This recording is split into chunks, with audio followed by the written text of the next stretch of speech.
Hello.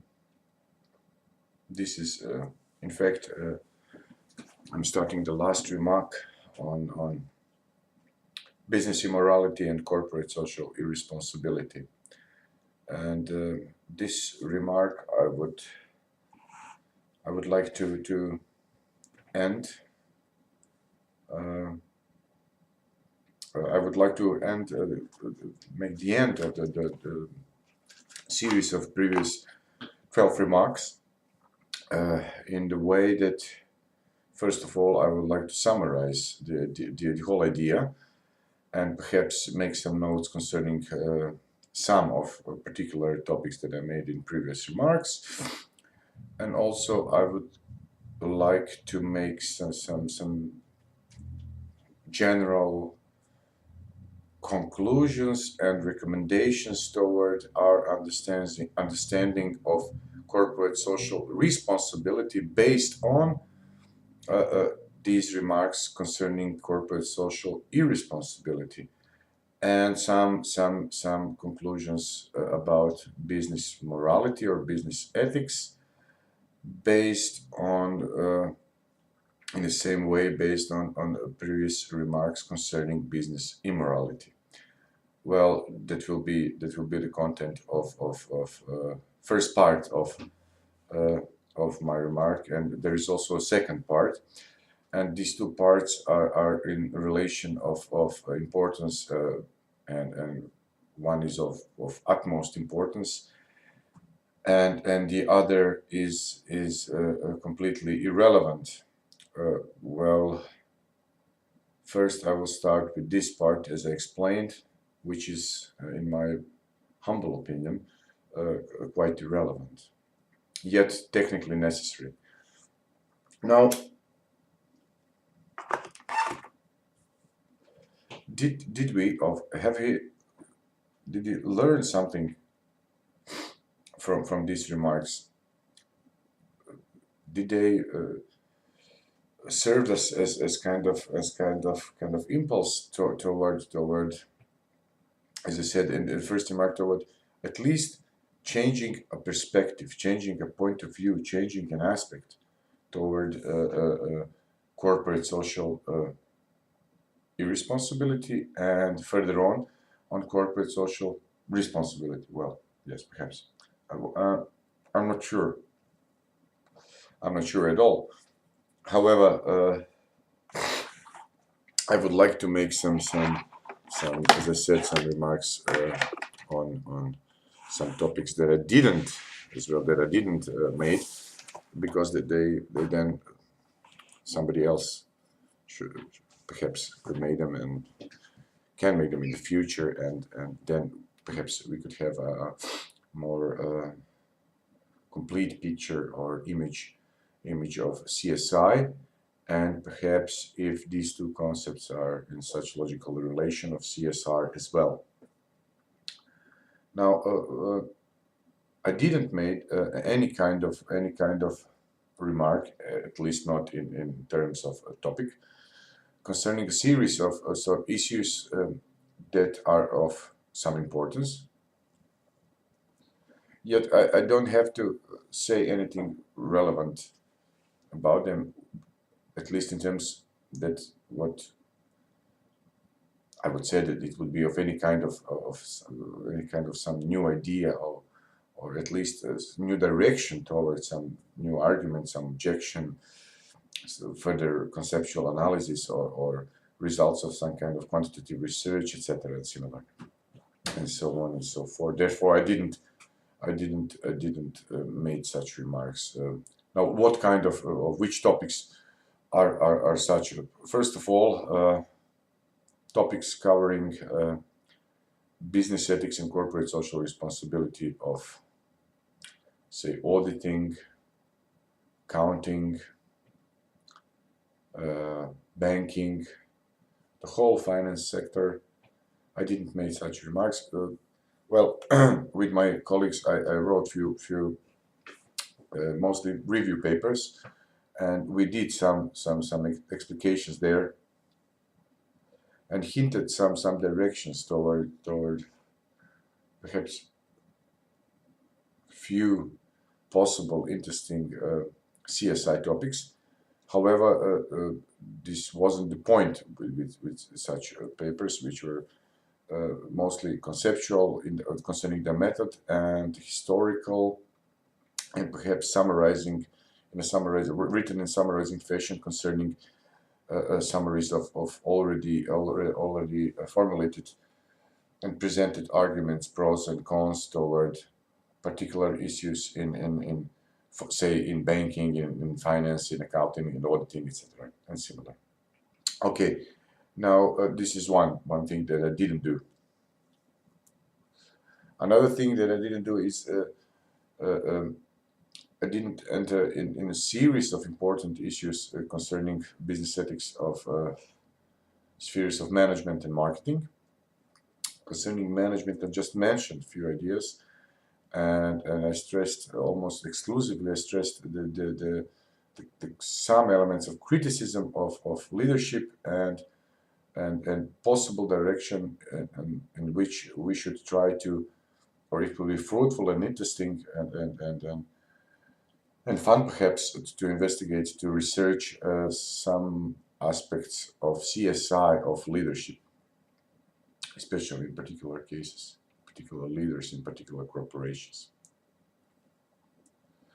The similar procedure was concerning marketing. Consider only the beginning of marketing and this relation, as I said in previous remark, a relation of innovation or invention and market research.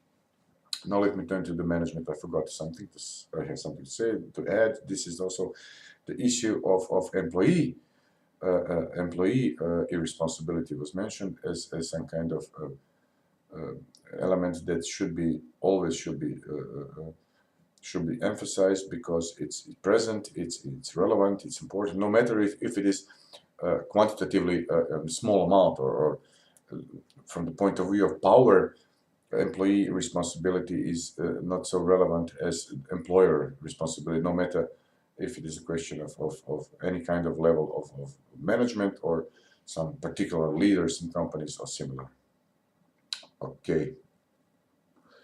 Again, I didn't enter into general discussions, and I said as the first remark, discussions that concerned particular ethical theories, which are considered to be some kind of prerequisites toward these remarks, to these remarks, prerequisite readings or prerequisite knowledge, as well as some knowledge of business and some knowledge of applied ethics, especially elements of, say, for instance, theories of justice, which are of some importance in order to understand corporate social responsibility, at least in terms of principles which one can use in order to set principles, to apply principles of justice to other particular issues in corporate social responsibility decision-making process.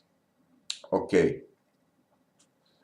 So, a kind of general argument, or perhaps a possible structure of possible argument would be that if now we have some kind of at least partial framework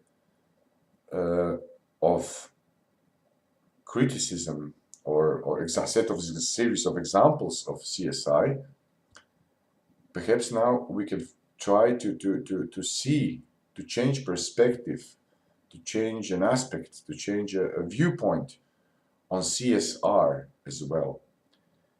And we cannot take it for granted anymore, or something obvious, something which is completely clear, something with which we can operate in daily business, because there are series of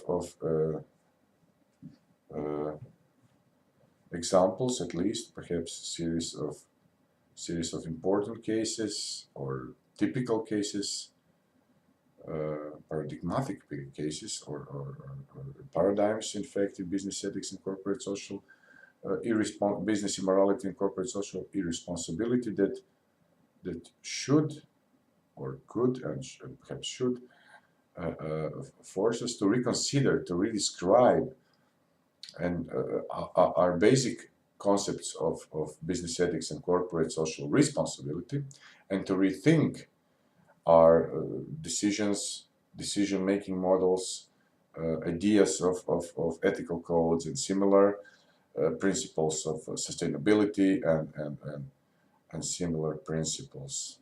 Now, this wasn't done in order to in a way to block our action, our thinking. Quite opposite. I did this because I think that such examples and these previous remarks can serve as a kind of impetus, kind of new motive for us to constantly reconsider, rethink, and try to keep these issues fresh, because each and every particular case of corporate social irresponsibility, if it is explicated properly, contributes in a way and in particular amount or particular scope and range to our understanding of corporate social responsibility. It reshapes it in a way. It gives it a new shape, new form, and we have to move on with this new form. And this is important. This is a way in which theory and practice, in fact, coexist and work together, and in fact are aspects of one and the same thing. Okay, in business ethics. So this is in fact what I have to say about these previous remarks. Some things were mentioned, some things were not mentioned. However, I believe that these remarks were sufficient in order to motivate you to think your own thoughts, to formulate your own issues in your own environment, in your own culture, society, and concerning your own issues that are real problems for you in your local community and in your own local business culture and corporate culture, etc. Now, as far as this another aspect of this whole series of remarks is in question, it should be said that business ethics and corporate social responsibility, if it is now in a way, I don't know, in a way perhaps at least there is some kind of idea that we should try to rethink, reshape, formulate in a better way, in a more applicable way. This say old concept nowadays, perhaps they're quite old, and with all these thoughts on our minds, we should try to rethink our basic concepts. Let me start with the elementary thing. This is a terminology. Now, at least three concepts are used as synonyms, more or less. Well, there are differences. These concepts are a concept of business ethics, concept of corporate social responsibility, and the concept of sustainability or sustainable development, and similar concepts as this third group. Now, there are some differences between these concepts, especially concerning their use and the popularity in which these concepts are used. They're quite popular. So it isn't so popular to use business ethics nowadays. It was popular, say, 20 or 30 years ago. And after that, the concept of corporate social responsibility was quite prominent. And perhaps in last, I'm not sure, I don't have real data, but I'm just guessing based on few papers I read a few years ago and research, that in the last 5 or perhaps 10 years, the concept of sustainability, the concept of sustainable development, the similar concepts are quite popular from say 5 or 10 years ago until nowadays, and perhaps they will be popular in near future as well. Okay, now there are theoretical debates concerning the differences between these and perhaps a series of similar concepts that are used in this sphere of research and practice and theory and modeling, in fact, in this special morphology. Okay. Nevertheless, I'm not going to enter into this theoretical debate. I'm just going to explain or explicate in which way I'm going to differ between these groups in order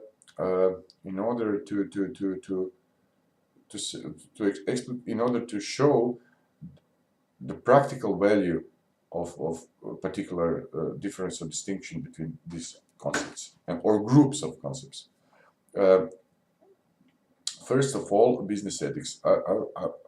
I'm going to reserve the concept of business ethics as, in my opinion, the most natural way in which this concept should be used. It is simply the concept that should be used concerning the ethics which is implicit and sometimes manifested and sometimes explicated from the business for various practical purposes. Now, in which way is business ethics implicit in business? Well, it is implicit in business in a way in which any other value is implicit in business. Business ethics or moral values are implicit in business, especially in sphere of business as a kind of manifestation of a particular profession. Each and every business implies at least one profession which is the closest to the core business. And in that sense, business ethics is manifested via professionalism in a particular business, not directly. It's implicit in business and manifested via professionalism. Now, the third element is explication of business ethics. Now, just for example, say that business is simply implies, among other values, moral values as well. Say that business also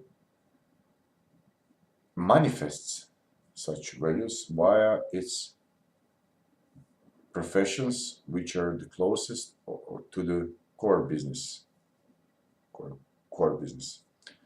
And now, say that there is a kind of violation of a professionalism or a particular profession which is at the core of the business.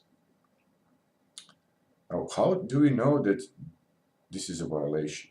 Violation of what? Violation of professionalism. Well, we have some rules of professions. We have standard procedures or ways in which particular standard actions are done in accordance with an art, lege artis procedures. Now, the basic idea is that, as I explained in a remark, if I remember correctly, in a remark concerning the employee irresponsibility, especially at that part when I talked about related employer irresponsibility. There is some kind of implicit duty that a professional, each and every professional, should act professionally. Well, such remark isn't a part of rules of a profession. It's something additional. Where how should we explicate this? What should we say about such remark? Well, such remark simply stands in a particular context, which is quite close to the context of a particular profession, and this context can be said that it is a context of ethical code. An ethical code which is implicit within a practice, being practiced properly, and manifested by a practice being performed properly, and even sometimes, sometimes when there are some certain violations of such duties, which are most obvious concerning a particular profession, in an explicit ethical code. Well, this is the basic idea. And that's it. This is business ethics. Another concept is is the concept of corporate social responsibility.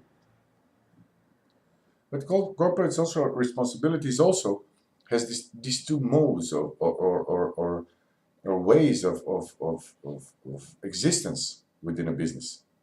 It is implicit, it is manifested, it can be explicated for particular practical purposes. Without such context of explication, this is really meaningless, completely meaningless thing to do. Now, concerning this first part, implicit. Well, consider any model of a business decision or any general model of decision-making process.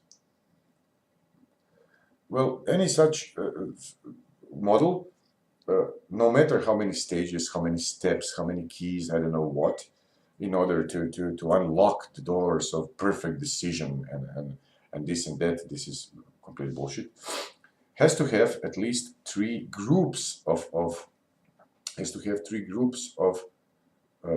criteria, three groups of conditions in order to create a completely, or at least necessary complete criterion of the decision making. Well, which are these three groups? The first group is in fact a group of prerequisite conditions, so to say, conditions which are connected to reaching, kind of, it's not a preparation, it's a prerequisite for an act of decision.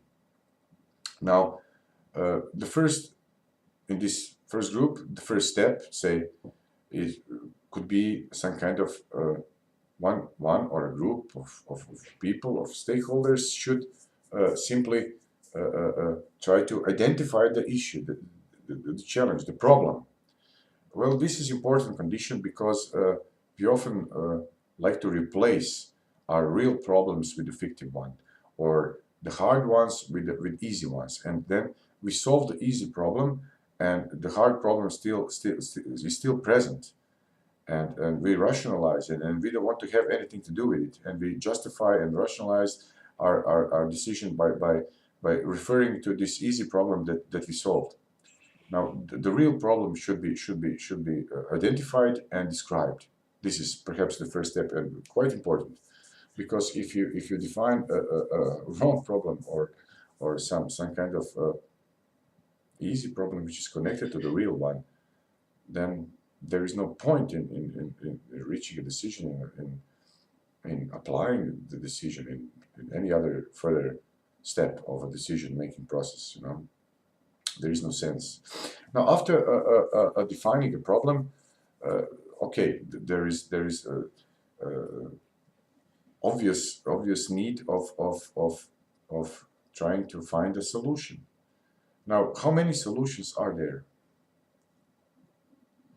Virtually unlimited series of solutions can exist, and the idea is to formulate as much solutions as possible, no matter if they look smart, stupid, this or that, doesn't matter, because we should try to avoid the idea that there is only one solution.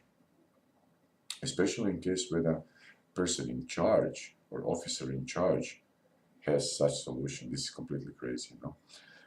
So anybody can offer a solution, and if say that we are all quite convinced that our solutions are the best solutions, well, we should try to compare them in all possible ways, all these solutions, and by comparing them, since in my personal opinion there is no objective measure of what is the best solution to the problem, so we must compare all these solutions to a particular real problem, and to find the comparatively the best one. And this is in fact at the end of this preparation part. Now the second part of any decision making process is a particular or real decision. So somebody has to reach the decision. We have the solution, yet solution isn't a decision. Solution is just solution to the problem. Somebody has to decide, is this something that we want to do? Now, who will decide and for whom it will be decided? Now, there are various models of reaching such decisions. One can decide for many, a group can decide in the name of all, or the whole group can decide by voting by this or that. You have various, like in political system, democratic voting systems, majority, this relative, absolute, I don't know. Okay, it doesn't matter, this is a technical thing. Say that a decision was reached. Now, somebody is responsible for this decision. Somebody really has to sign the document and to explicitly state, we have reached this decision. I or we are the responsible persons concerning this decision. We accept this. We decided so and so. So this must be explicitly said and stated in the written form and signed by responsible persons. This is the most important part, second part of decision-making process. Now there is a third part, third group of conditions. So let me repeat in short. We defined a problem, we offered a series of quite diverse, completely crazy or smart, I don't know, in which way completely different solutions. We decided which solution is the best one, and we reached a decision that this is what we are going to do. And responsible persons who decided explicitly stated this as our decision, as a decision of a company, for instance, or a corporation. Now this third group includes this decision must be put into practice. And in fact, this implementation of a decision should, at least in terms of its plan, must be a part of the decision document, previous decision document. And also, the further steps should be part of such documents. So, say, who will implement this decision? How it will be implemented? And when the implementation will be counted as over? What is the deadline? And this is the next step. The last step is, of course, the measurement. The measurement can look like a relevant thing, yet it is of utmost importance, because when implementation is over, when the deadline is reached, somebody has to say, okay, stop. We used all our resources. We reached our deadline. The implementation is over. Now we have to stop. We have to measure in order to see, did the implementation succeed or not. Now the criterion of success should also be stated within, as I said in the second part, within a decision itself. And then a criterion of success is quite important, because I will explain it later on, because the criterion should be set in previously. if it is something as thought of as something relative, something I don't know, which can be decided later on, then a series of doubts can be raised about that, about the interpretation of the results. Now the measurement should be conducted, and the results of implementation should be made public, at least within a company. Anybody included from the first element, first group, second group, and third group of conditions should be informed about the success or not of particular decision, business decision. Now, I'm returning to this element of who will do what. Well, considering the first group, perhaps as much as possible, physical persons within a company should decide about the problem, real problem, should decide about possible solutions, should have their say concerning the best solution, and this group is quite different from the group which reaches the decision and makes the decision, the actual decision.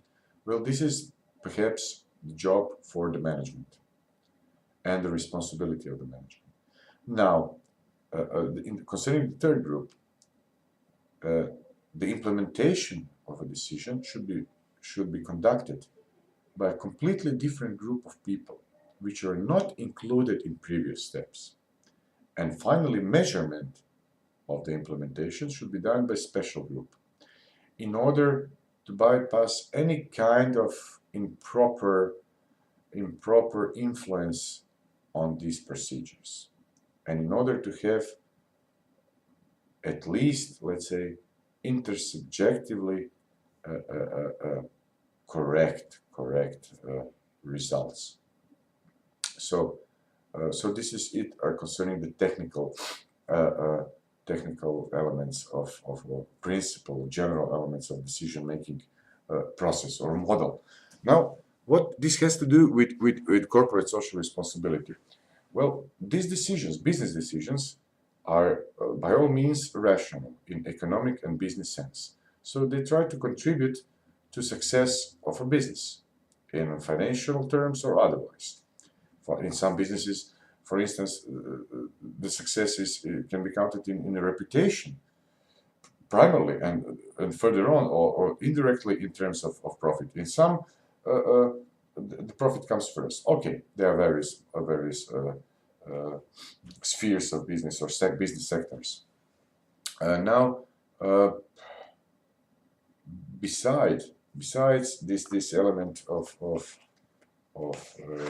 business success, there is also an element concerning such decisions that they should be just decisions or fair decisions. Now, the basic question is fair toward whom or concerning whom?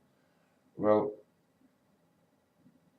in the light of this goal of rational, or at least in business or economic terms, relatively rational behavior or action or practice, business practice, within the context of this first condition, fairness or justness or justice of such business decision should consider all relevant groups of stakeholders which are relevant for this particular decision, no matter if they're primary stakeholders and social stakeholders, meaning that they consist of humans within a company.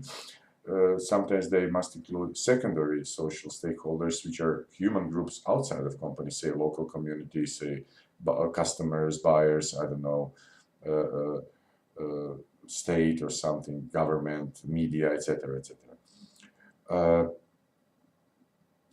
Also, sometimes there are non-social groups of stakeholders, such as environment, non-living things, etc. And sometimes even particular groups which take care of interest of these non-social non-social stakeholders such as natural or artificial environment, etc. Now, to reach a just decision concerning all the stakeholders belonging to these groups means, in fact, to reach a decision in accordance with a particular principle of justice. Okay, from generally speaking, this is too optimistic because not just concerning the business itself, but concerning from the point of view of theory of justice as well, and application to economic and business sphere, because in most cases we don't really know what justice is, and what should be counted as just decision in a particular case. In most cases, we only know what seems to be obvious injustice. So we want that our decisions doesn't or isn't at least obviously unjust decision. Now this is second condition, and the third condition is balance. Well, concerning this again, these relevant stakeholder groups concerning the particular business decision, we must reach some kind of balance between satisfying interests of these groups. And in this particular case, this balance manifests our basic business idea. Okay, technically speaking, this really manifests some kind of quite complicated algorithm, or I don't know what, a model of calculating risks and benefits of satisfying or not satisfying the interests of particular stakeholder group in view of scarce resources that we have concerning the implementation of a particular business decision. Generally speaking, we have to have some kind of model of balanced decisions. So all relevant stakeholders should be taken into account, yet their influence concerning particular business decision, especially in case if it is long-term business decision, should be taken into account and should be weighted quite carefully. And now, so this is in fact corporate social responsibility. It's a model of decision-making process which ends up with a particular business and business in economic terms rational or reasonable decision, and of course its implementation and measurement of its success, and decision that is just, and decision that is balanced. This is corporate social responsibility. And now the third concept is sustainability. Well, sustainability can be applied to various stakeholder groups. At first, it was mostly applied toward environmental stakeholder groups, like any kind of natural species, etc. Then, since there is no quite obvious, from business point of view, obvious difference between, say, natural and artificial elements of environment, then also, or living and non-living environment. Non-living environment was also included, and then artificial as well, like, I don't know, urban sites, etc., buildings and railroads and everything else. And then afterwards also a business environment was included. So sustainability can be applied, or sustainable development, almost all aspects of business process. And this is important. And in a way, this sustainability or sustainable development concerns all the previous concepts from a particular sustainability point of view. This is just a new point of view, in my opinion. That's it. And it's important for understanding, yet what we have to have is kind of implementation of it. This is important. Okay, and now how one can in practice apply this? Well, for instance, business ethics should be applied by simple creation, description, implementation, and measurement of a particular business ethical code concerning particular business or particular sector in business or particular corporation or a particular profession. And this can be done in a series of exercises in class and in the company when one wants to teach employees concerning these procedures. And also the similar thing can be done with corporate social responsibility, as explained. Simply a series of exercises in which one has to define a particular issue, define a problem, define the basic or core business of a company, and then simply formulate a scarce resources, I don't know, in some terms, and virtual and limited preferences, and you define concerning this issue, this problem, some relevant stakeholder groups. And the most important thing is that you have to reach a decision, a reasonable decision, meaning now that you have to justify a decision concerning the how do you satisfy the interests of particular stakeholder groups concerning the basic idea of a success of a business. Okay, of course, these decisions should be, as I said, economically or in business terms rational, should be just, and should be balanced. This is important. Well, this is it. This is in fact it. And now, what I'm going to point to is that these two elements, element of business ethics and element of corporate social responsibility, now we can understand in a way that in new light concerning the previous remarks that were made concerning corporate social irresponsibility, CSI. And because of that, now we have something like a more critical, more I wouldn't say objective way of approaching the issue. No, we don't have it, of course, but in a way we have in a way at least a little bit more critical approach, and we have to be more careful. And we know why we should be more careful with understanding and implementation of any further idea. And now the basic idea is that such concept of business ethics and of corporate social responsibility should be applied, should be implemented in all the, say, business sectors or spheres of business administration or spheres of economics or and similar. You can use terminology whatever you like. It doesn't matter. It's for the present purposes. It's completely irrelevant which terminology or framework you use. Of course, perhaps the most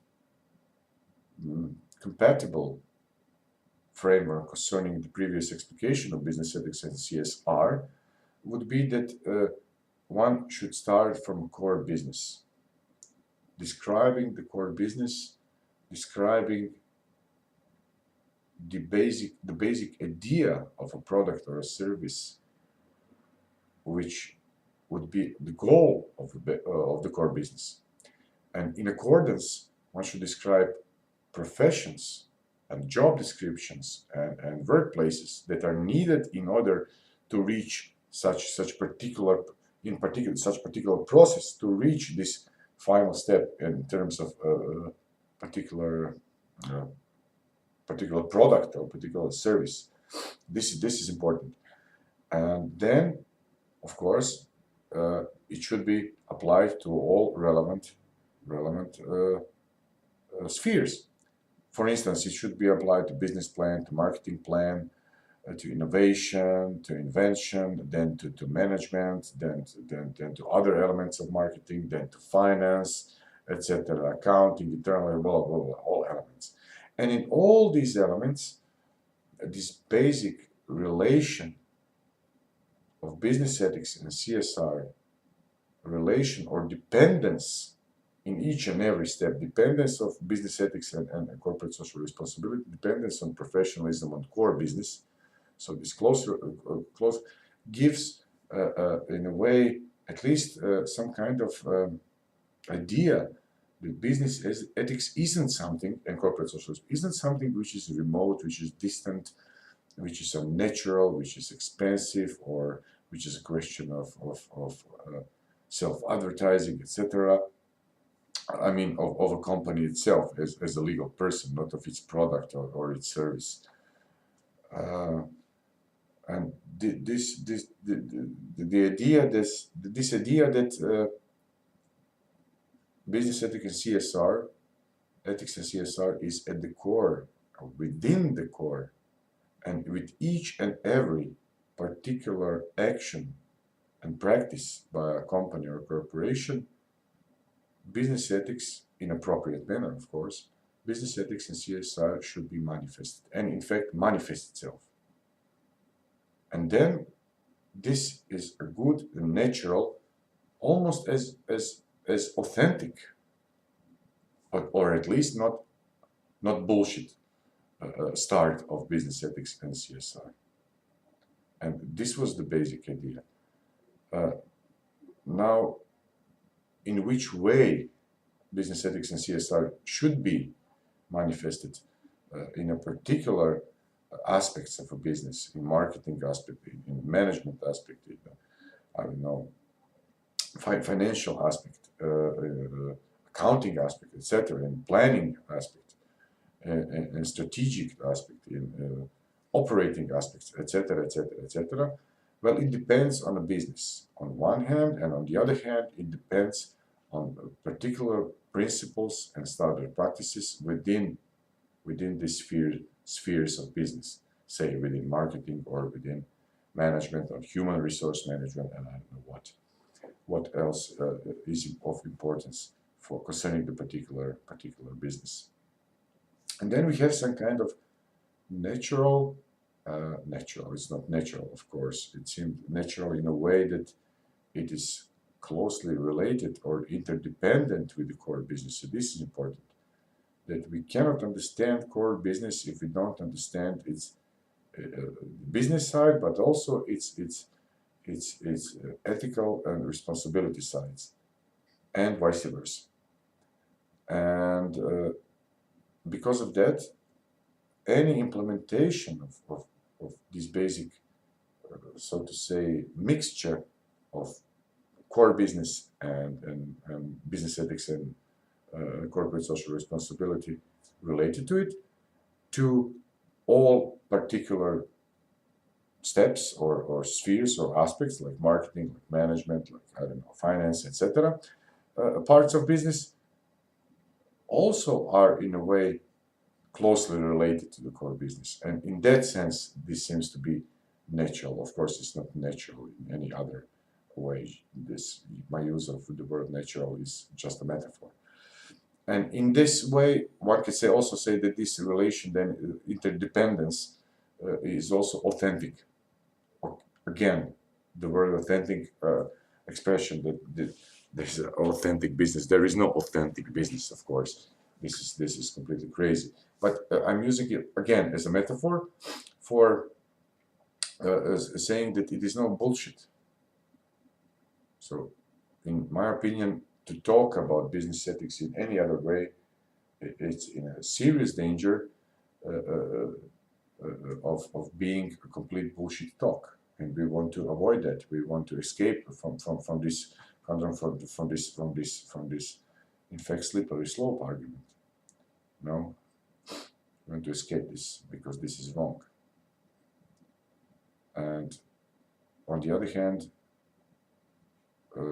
we surely don't know what is authentic, yet we can in most cases we can smell in a way we can smell bullshit when it pops up, and we should avoid this. And perhaps in the light of these previous remarks, this should be emphasized as some benefit of them toward the positive account about business ethics and corporate social responsibility, concerning ethical codes, their nature, concerning this model of decision-making process, concerning application to marketing, to management, to finance, to accounting, to operations, to investment, to I don't know, relation to all other relevant stakeholder groups and this whole theory of stakeholder groups, etc., etc.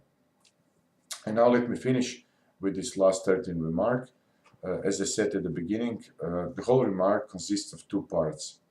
One part which is completely relevant, and the other part which is of importance. And now, all that I said until now is this first part. This is completely irrelevant. I just summarized things that I said in previous remarks, so there's nothing new here, just in some kind of summary fashion, and some kind of bigger picture, some kind of context, some kind of interdependence and interrelation between these elements was mentioned. So this is not of importance. What is of importance is something completely different. What is important is that I should mention the whole series of my colleagues and my students and my teachers and older experts, senior experts in business ethics and CSR, that are quite important for these remarks, and they should be mentioned. I should mention, besides in this group, I should start with a few people that are of some importance concerning, okay, they're completely, they don't have any responsibility because of series of stupid things that I said in this last 12, or including this remark included. Remarks, yet I learned from them a lot, and I try to develop a lot of things with my colleagues, and I try to motivate my students, especially academic assistants and younger colleagues and peers to be interested in these topics and try to develop these issues in the ways that they find interesting. So first of all, I would like to mention three guys that I read a lot their work and discussed with them, and they helped me a lot in terms of understanding what business ethics and corporate social responsibility really is and why it is important. So I should mention David Crowther and Norman Bowie, and also I should mention Edward Freeman. These two guys helped me a lot, especially concerning the discussions, their work, their books, and concerning my development as a professor. Now almost more than a decade, a professor of applied ethics, of business ethics, of corporate social responsibility, and similar. After this group of guys, I should also mention my peers, and there's a series of guys that I met in the last decade, and I worked with them, and I had a series of opportunities to teach with them together, and I think that these guys should also be mentioned, and among them I should mention, I don't know, guys that are working in business ethics mostly in Europe, but some of them in States, and with whom I share a kind of ground. We have similar understanding concerning the relevance and the methods of business ethics, and sometimes we differ, of course, especially concerning quite discussed typical cases in business ethics, and also we differ a lot. We differ a lot, in fact, concerning a pedagogical element, how to teach business ethics. Well, this is in fact my contribution to what I think is a kind of a nice pedagogical move in order to teach, if it is possible to teach somebody something ethical. Perhaps it's impossible. It's just possible to emphasize something, to point to some particular place, but you cannot go there. Nobody can go there. Each and every one of us could go there only for themselves.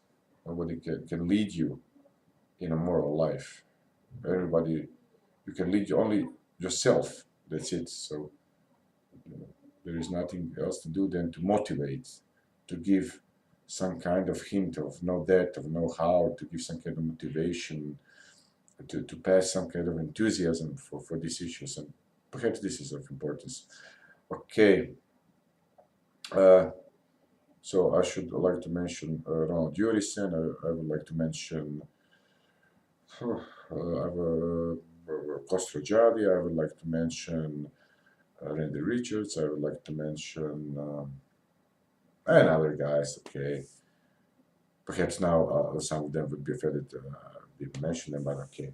So we taught together. We have some classes together in the recent years and the last decade, and worked together on various occasions on undergraduate studies, graduate studies, etc. And this was also quite important, I believe, for them as well as for me.